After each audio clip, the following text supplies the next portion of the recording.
या दोन्हीच संपचा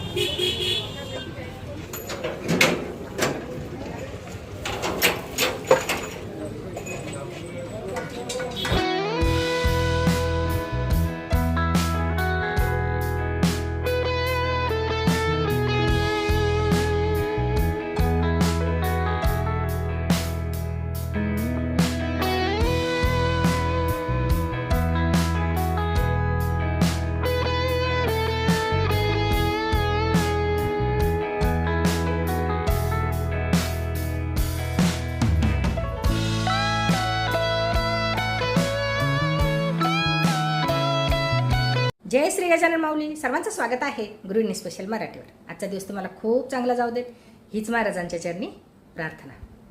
बरेच दिवस झाले रुटीनचा व्हिडिओ काही चॅनलवर आलाच नाही. तर हे लग्नही होतं आणि मध्ये ते मागच्या व्हिडिओमध्ये जसं सांगितलं मी की तिकडे लग्नाला जाऊन तेच काही नवीन विशेष काही नव्हतं, त्याच्यामुळे व्हिडिओ काही शूट केलाच नाही. म्हटलं चला आता लग्नही संपले. त्याच्यानंतर कुरड्याच्या जे आहे कुरड्या पण आता बंद केलेल्या आहे, कारण आभाळ यायला खूप आभाळ आलेलं आहे. आभाळही आहे ऊनही आहे, पण ज्या कुरड्याची जी चव आहे ती बदलते कुठेतरी. तर त्याच्यामुळे आता कुरड्या तिळाच्या बंद केलेल्या आहे करणं. आणि म्हटलं चला आता व्हिडिओला आजपासून सुरुवात करावी.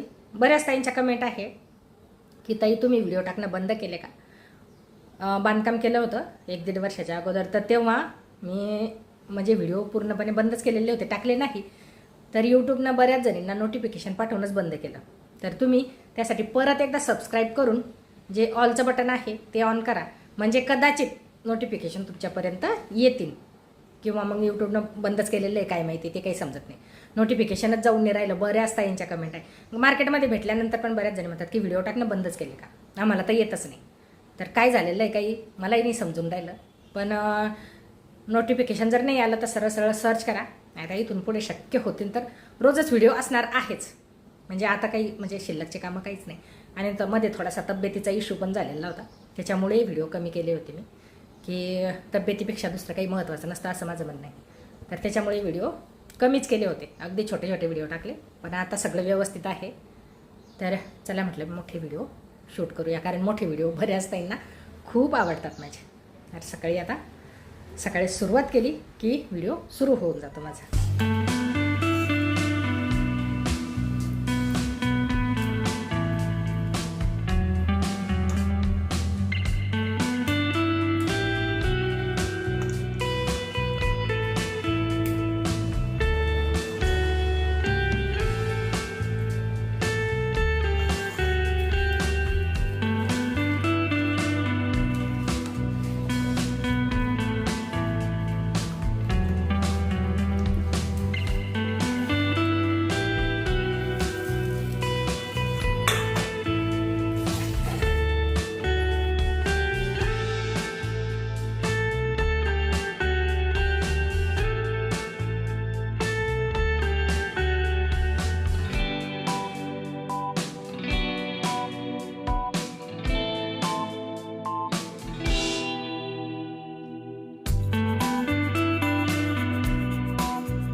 ॲल्युमिनियमच्या भांड्यामधलं जास्त खायला नाही पाहिजे म्हणतात, तरी पण थोडाफार वापर घरामध्ये होतोच. तवा होता माझा ॲल्युमिनियमचा. बरेच भांडे मी कमी करत आणले, म्हणजे करतच नाही म्हटलं चालतं. भांडे आहे ॲल्युमिनियमचे, नाही असं नाही, पण त्याच्यामध्ये शक्य होईल तेवढं करतच नाही. स्टीलची आणि पितळची कढई आहे, त्याच्यामध्येच भाज्या होतात. आणि एक क्वचितच एखाद्या वेळेस की आता खरंच म्हणजे सगळे भांडे गुंतलेले आहे एखादंच आहे, तर तेव्हाच होतं. तवा होता माझा ॲल्युमिनियमचा. लोखंडी तवे घेतले मी 1-2 वेळा, पण ते साईडनं असं पूर्ण एकदा घासले की लगेच असा गंज पडायचा, याला लाल होऊन जायचा तो तवा. त्याच्यामुळे आणि ते घेतले होते मी दारावर. काल मार्केटमध्ये सहज गेली, दुसरीच घ्यायचं होतं, खरेदी दुसरीच करायची होती आणि करून आली दुसरीच. तर हा तवा घेतला मी मार्केटमध्ये काल. हा त्या ताईंना विचारलं, म्हटलं साईडनं लाल लाल होईल का, तर नाही म्हणत. त्या म्हणत कंपनीचं आहे आणि लोखंड पण चांगलं आहे, हे चांगल्या क्वालिटीचं आहे, हे पण आहे याला पकडायचं. तर त्या म्हणत गॅरंटीने घेऊन जा. रात्री घासला तो, त्याच्यानंतर त्याला तेल लावलं होतं मी. पोळी करायच्या अगोदर चांगलं उंड्याने असं तेलाच्या यानं पुसून घेतलं, त्याच्यामुळे हे झालेलं इथे हे निघून जातं घासलं की, एवढं काही राहत नाही. पण तवा छान आहे. आता लोखंडी तवा घेताना केव्हा पण असा हात फिरवून घ्यायचा, असा प्लेन लागला तेव्हाच घ्यायचा, नाही तर बऱ्याच वेळा खालीवर असतं. आणि जेव्हा आपण पोळ्या किंवा काही करतो तर ते तिथं बरोबर ती पोळी उंच होती आणि कच्ची राहते, जास्तच भासते आणि साईडनं दोन्ही साईडनं थोडी कच्ची राहते. तर बऱ्याच वेळा लोखंडी तव्याचं हे आहे की घेताना केव्हा पण असा हात फिरवून घ्यायचा. एकदम प्लेन जर लागला तर तो तवा अगदी व्यवस्थित आहे. तर आणि ॲल्युमिनियमचाही घ्यायचा असला तसंच घ्यायचा, पण आता ॲल्युमिनियमचं कोणी वापरूनच नाही राहिलं, त्याच्यामुळे मी पण तो साईडला ठेवणार आहे आणि याचा वापर जास्त करणार आहे. त्याचा होणारच नाही असं नाही, होईल पण एखाद्या वेळेस, कारण याच्यावर जर खूपच पोळ्या जळायला लागल्या तर त्याचा पण वापर होऊ शकतो, पण क्वचितच, जास्त नाही. तर याचाच वापर जास्त होणार. तर खरेदी करायला गेली होती मी दुसरीच आणि करून आले दुसरीच. तर हे घेतलं आवडीचं, कारण बऱ्याच दिवसापासून घ्यायचा होता तवा, पण घ्यायची अशी हिंमत होत नव्हती.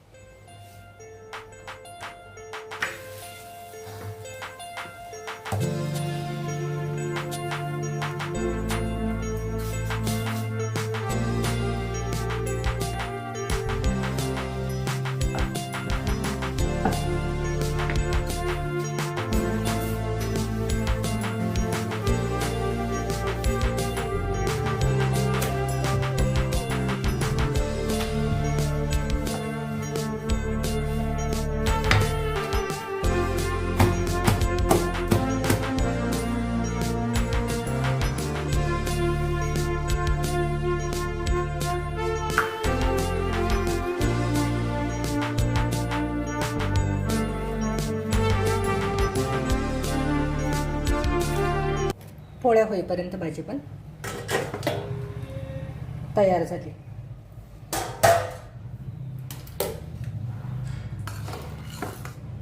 चटणी जर नसली ते खोडी मिरच्याची हे मिरच्या खोडून टाकल्या तरीही चालतात. आणि शिजायला यायला थोडा वेळ लागतो, त्याच्यामुळे पाण्याचं प्रमाण जास्त वापरायचं. स्वयंपाक अगोदर करून घेतला कारण खूप गरमी होती नंतर.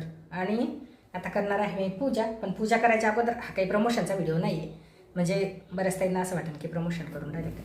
पण हे गेले होते मध्ये जळगाव खानदेशला आणि तिकडून त्यांनी अगरबत्तीचा आम्हाला खूप वेडा आहे दोघांना, पण असंही म्हटलं चालेल.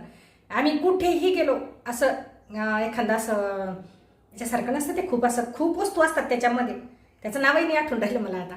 तर तसंच असलं तर आम्ही अगोदर पाहत होतो अगरबत्ती आहे का. कुठे एखाद्या मॉलमध्ये जर गेलो तर तिकडे पण अगरबत्त्या दिसतात का, नवीन काहीतरी. अगरबत्तीचा आम्हाला दोघांना पण खूप वेड आहे. मुलांना नाही, त्यांना नाही जास्त आवडत, पण आम्हाला दोघांना पण अगरबत्तीचं खूप वेड आहे. आणि हे त्यांनी तिथून आणले. ह्या अगरबत्तीचा हा बॉक्स आहे पूर्ण, याच्यामध्ये भरपूर अगरबत्तीचे पाकिट आहेत, भरपूर. आणि एक आम्ही सध्या वापरून राहिले, मी तुम्हाला सांगते, सुगंध इतका चांगला आहे. म्हणजे इथे अगरबत्तीला पूर्ण घरामध्ये तर सुगंध असतोच, पण घराच्या बाहेर सुद्धा त्याचा सुगंध इतकं छान वाटतं की असं वाटतं की दिवसभर अगरबत्ती लावूनच ठेवावी. तर हा बघा, हे नाव आहे याचं, उलटं दिसून राहिलं याच्यामध्ये, उलटं दिसून राहिलं. मी बॅक कॅमेऱ्यात दाखवते नंतर. झिप्पर बॉक्स आहे त्याच्यावर, सावित्री क्लासिकल. पण याच्यामधले जे आहे ते वेगवेगळे आहे. याच्यामध्ये बरेच पाकिट आहे, बॉक्स आहे आणि प्रत्येकाचे 2 पाकिट. असं उघडलं तरी वास येऊन राहिला. तर इतके सारे अगरबत्तीचे पाकिट आहे याच्यामध्ये, खूप आहे. आणि प्रत्येकाचं 2 पाकिट आहे प्रत्येकाचे. आणि याच्यासोबत एक फ्री आलेलं होतं, ते सध्या वापरून राहिलो आम्ही. तर हे बघा, हे असं हे एक आहे. तर हे मागे पुढे झाले. आता हे असे प्रत्येकाचे 2 आहेत. पण वास जर म्हणाल तुम्ही, सुगंध इतका छान आहे, म्हणजे असं राहावलं नाही मला. नाही तर अशा बऱ्याच वस्तू आहेत की ज्या व्हिडिओमध्ये असं वाटतं की बऱ्याच ताईंना असं वाटतं की प्रमोशन करून राहिलं का, पण प्रमोशन वगैरे काही नाही आहे, मला आवडलं म्हणून मी दाखवत आहे. तर असा बॉक्स आला, त्याच्यामध्ये हे इतके सारे पाकिट आहे. आणि हे मला वाटतं काहीतरी 400-500 रुपयाचं आहे, पण छान आहे. तसं या अगरबत्तीचं 1 पाकिट आणलं तरी महागच मिळतं. याच्यावर प्राईज नाही, पण ते म्हणत 450-500 रुपयाचं आहे. बरेच दिवस झाले आणून याला. आता प्राईज नाही आहे या बॉक्सवर, तर त्यांनी 450-500 बघ, कारण 1-2 वस्तू आणखी खरेदी केल्या, त्याच्यामुळे याची जी प्राईज आहे ती करेक्ट त्यांनी पण नाही सांगितली मला, पण 400-500 रुपयापर्यंत आहे.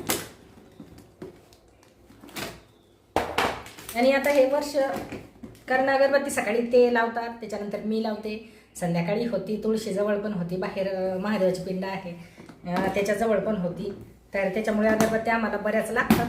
आणि महत्त्वाचं म्हणजे आवड आहे अगरबत्तीचा. कोणत्याही अगरबत्ती कुठेही गेलं की आम्ही अगरबत्ती घेतो, म्हणजे घेतोच, कारण काहीतरी नवीन पाहिजे असते. आता हा बॉक्स काही माझ्याकडून लागून नाही राहिला, लावते हा चांगला.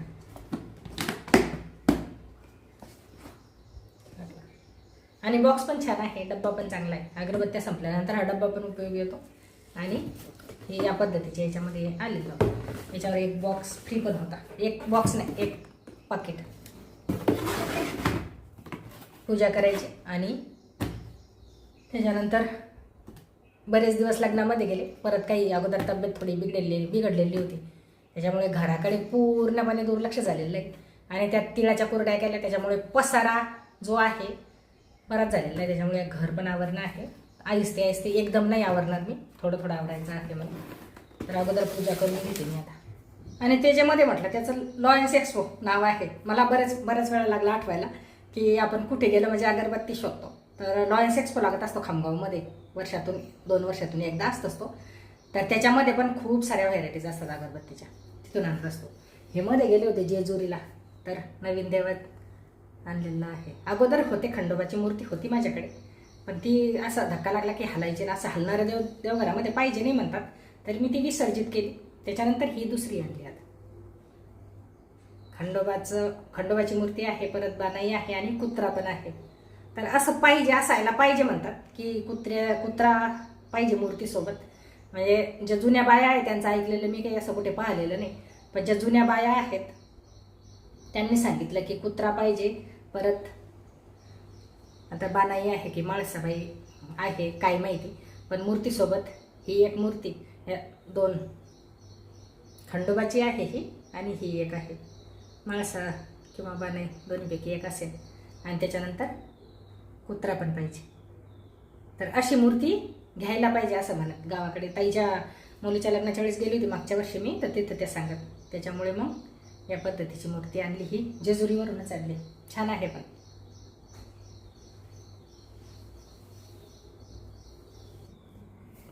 हा बॉक्स आहे तो.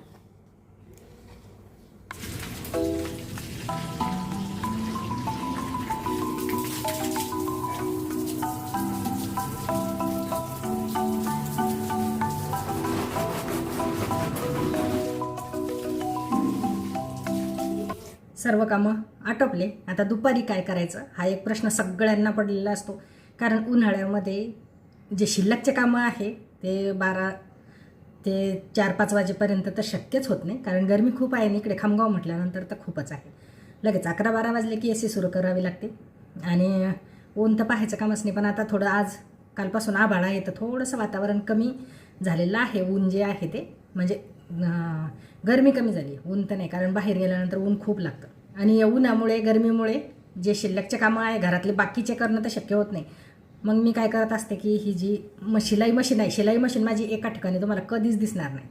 प्रत्येक वेळी तिकडच्या रूममध्ये, बाकीच्या रूममध्ये मला शिवायचा खूप कंटाळा येतो. माझी एक सवय आहे की TV चालू आणि माझे कामं चालू, असं आहे.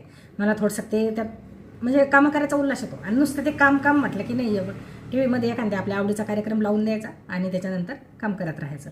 तर शिलाई मशीन जास्त करून माझी या TVच्या रूममध्येच असते.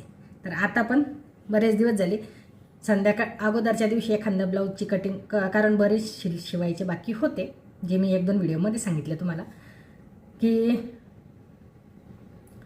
आता असं धरलेलं आहे की एक दिवस संध्याकाळी जेव्हा वेळ मिळेल तेव्हा ब्लाऊजची कटाई करून ठेवायची, आणि त्याच्यानंतर दुसऱ्या दिवशी दिवसभर जसं जमेल, म्हणजे असं नाही की ते मशीनवरच बसलेलं नाही, जसं जमेल तसं शक्य होईल तसं शिवायचं आपलं. तर बरेच शिवलेले आहे, बरेच खूप झाले शिवणं आता. आणि अजून बाकी आहेत काही, कारण बऱ्याच साड्यांवरचे ब्लाऊज माझे बाकी होते शिवायचे आणि 4 टक्सच शिवून राहिले सध्या. तर हे सर्व शिवणं झाले. हे 2-3 दिवसातलेच आहे, पण याला हुका आणि ते लावायचं बाकी आहे. आणि कटाई करून रात्री आता एका ब्लाऊजची कटाई करून ठेवली, तर याला अस्तरची काही आवश्यकता नाही. हे या पद्धतीचं आहे. गळा पण अस्तर नाही, त्याच्यामुळे मागचा गळा पण कट करून ठेवला. अस्तर जर असलं तर मागचा गळा मी कट नसते करत, ते अस्तर लावल्यावर त्याला जोडता येतं. आणि शक्य म्हणजे माझे सहसा ब्लाऊजचे गळे गोल किंवा चौकोनी किंवा मग पानाचा आकार, जास्त असे डिझाईनवाले नाही आवडत मला. क्वचितच असतात डिझाईनवाले खूपच. तर हे जे आहे घरातच होतं ब्लाऊज पीस मॅचिंग, पण याला हे कॉटनचा आहे कपडा, थोडा कॉटन मिक्समधून येईल थोडं, तर याला अस्तरची काही आवश्यकता नाही, पण दिसताना छान दिसून राहिले पीस. तर एका साडीवर जे डेली यूजसाठी वापरायला काढायची आहे, तर त्या साडीवर हे ब्लाऊज बरोबर मॅचिंग होतं. त्याच्यामुळे हे आता रात्री कटाई करून ठेवली मशीनवर. आणि इकडे पण ते पण कटाई करून ठेवलेले आहे, काही 2-3 याच्या, काही अर्ध जोडायचे बाकी आहे. तर समोरच्या हॉलमध्ये सध्या सगळा पसाराच आहे, फक्त मशीनचाच, बाकी नाही काही. आणि हे बाकीचं तर असतंच आपलं. तर आता मशीन अशी करायची, टी व्ही चालू करायची आणि ब्लाऊज शिवून घ्यायचं.